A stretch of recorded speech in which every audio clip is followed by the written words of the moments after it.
Miguel's got his team playing brilliantly. And the league table doesn't lie and suggests exactly what you've just said there, Tim, because they've played 5 games and they've taken maximum points, 15 points. They haven't lost, they haven't drawn, 5 wins. Arsenal fans are loving the top of the table, and no doubt the manager was loving that performance. Let's hear from him now. Here's Mikel Arteta.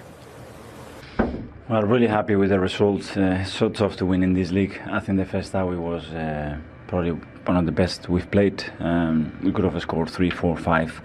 We didn't kill the game, and then in this league the game is alive. In the second half, obviously, the game was a fight. They really stretch you. They play really directly. There's a lot of second balls, actions, fouls.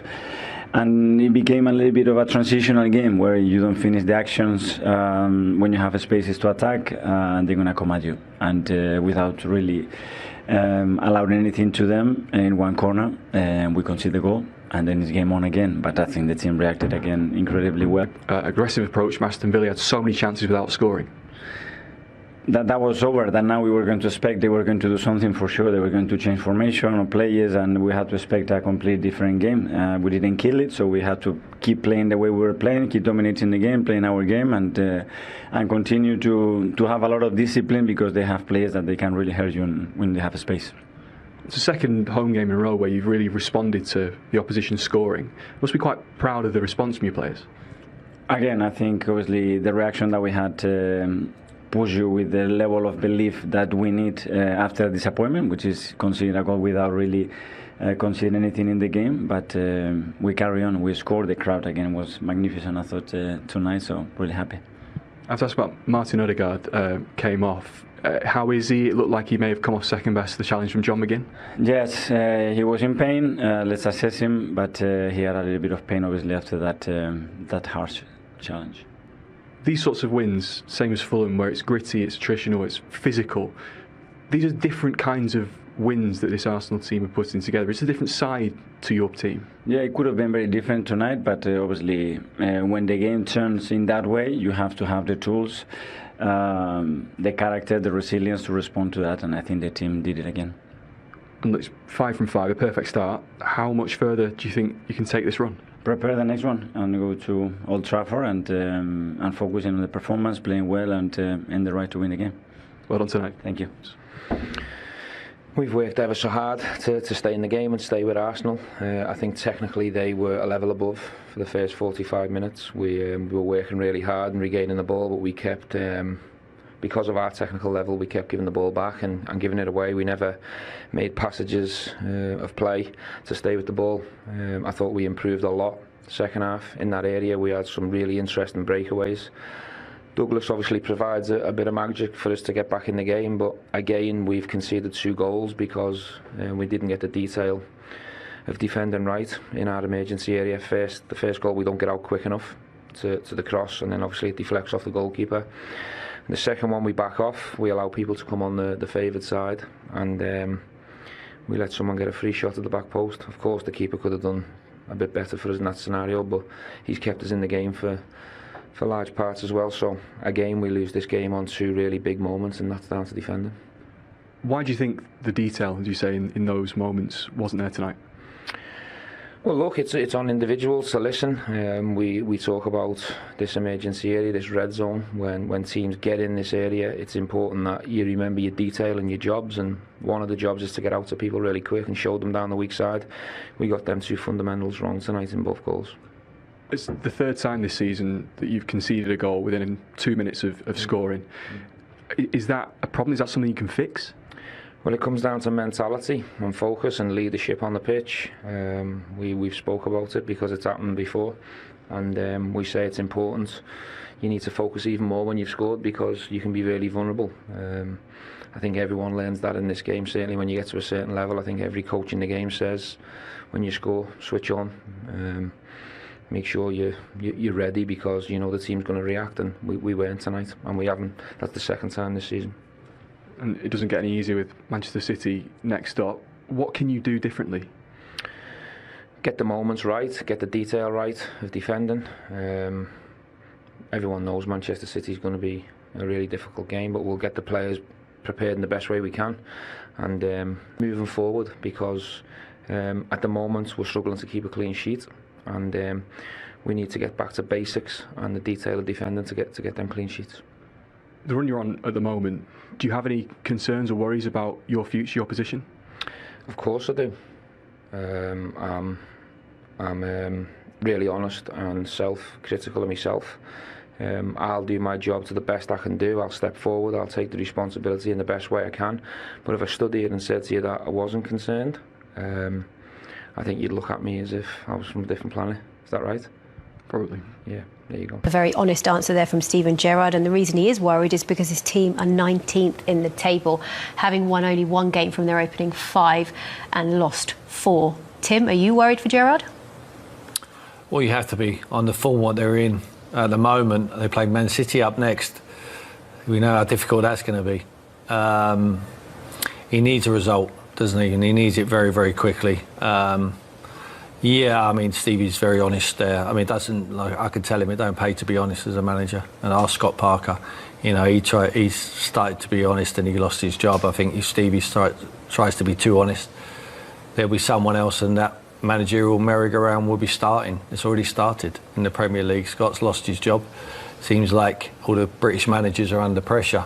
You know, Brendan Rodgers, Frank Lampard, Steven Gerrard. They need a result. It can soon turn around. You get one result, you get the confidence. But like I say, next up is the big boys. And that will be a tough outing, won't it? But as for Aston Villa, what is missing from their performances when you watch them? What do they need? Well, obviously we've been focusing on the Liverpool game tonight, so it's hard to say. They have spent a lot of money. I know Stephen's been happy, or very happy with his squad, and the club have always backed him in the transfer market as well. It's always the way, though, you know, right at the start of the season, you don't get off to a great start after 4 or 5 games and the knives are out, and it's just, let's just relax a little bit. I know it's easy for me sat in this chair to say that, and you know, if a chairman and a set of supporters are watching their team getting beaten, all those hopes and dreams for a great season are almost dashed straight away in their eyes. But it's not like that. It's a long season, and they've got some good players, and they've had a tough start to the season. You know, going to Arsenal, as Tim said, now it's Manchester City. There'll be calmer waters, you know, ahead, and he has got some good players. He is a young manager. He is learning. He will be a very good manager in the future if he's not already.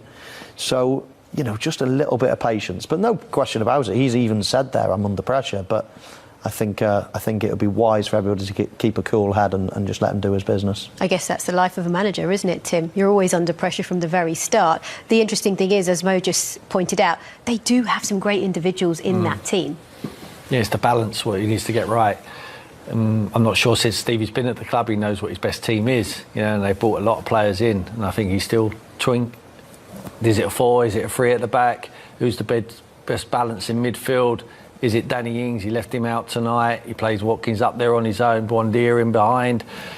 Coutinho, where does he play? Where do they fit them all in? I think it's an ill-balanced side. But my advice would be try and find your best team and stick with it, you know, for a few weeks. Get some continuity in there, and I think that gives you the best chance of getting results. But at the moment, it's a real struggle. But you just don't know. Like I say, just one result can turn your whole season upside down. And at the moment, they need to turn it around and go up the way, because the knives will be out. The knives will be out for Stevie, certainly in the press, because he's a big character. You know, he's a high-profile young manager. Hopefully, them owners and the directors of Aston Villa just stay calm and give him the opportunity to see it through, because, like I say, they brought players in for him. So you bring a new manager in, it might always work. Sometimes the grass isn't green on the other side. And that ended 0-0. So, overall, I guess the headlines tomorrow will all be about Erling Haaland, because he's the one that we'll all be thinking of after tonight. And quite right. I mean, he's a phenomenon. He's got it all to do to keep going, but I can't see him failing. Can you, Mo? No, I mean, it's relentless, isn't it? Already it looks relentless, and I mean, he will definitely grab the headlines, but I do think the 96th, 97th minute or whatever it was winner for Liverpool has really kept them in the race as well. So 2 big results for the big 2 teams. 2 big results indeed, and let's not forget that Arsenal continue their 100% start to the season as well. Thank you, Tim. Thank you, Mo. Enjoyed your company as always. Thank you for yours as well, and we will see you tomorrow night for more. He's in front of them and just strengthens them off. Thing is, it's unfair. he just pins the centre-backs, Yeah. and they can't leave him alone because you muscle them out of the way, so they have to have two of them. And I said before the show, what he does is less touches, but what he's doing, he's affecting the game by just pinning the two centre-backs back. And then they got the little guys, another 10s, who come into them little pockets and get on the half-turn and create things. Look, he can take the traffic away, and the others can score. They've got everything there at the moment. This was the missing piece of the jigsaw, and perhaps they can win Premier Leagues. We know they can. Prolific winners in the Premier Leagues without number 9. They've shown they can do that. But I think now, with this guy, they go one step further. They win the Premier League again.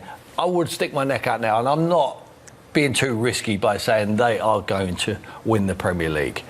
He's got to stay fit, but they can win it without him anyway.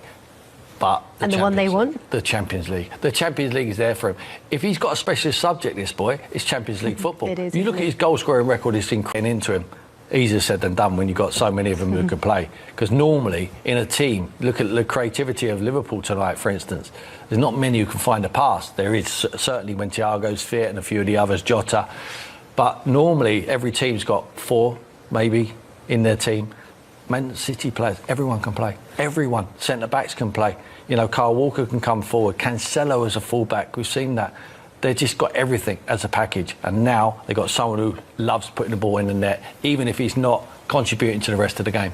So let's have some fun now. The record for the most goals in a single Premier League season is 32, and that was Mo Salah. So what do you think Haaland will achieve this season? Well, I think that's definitely beatable. I think he's going to do that. Granted, a clear run. And don't forget, he keeps getting brought off in most games.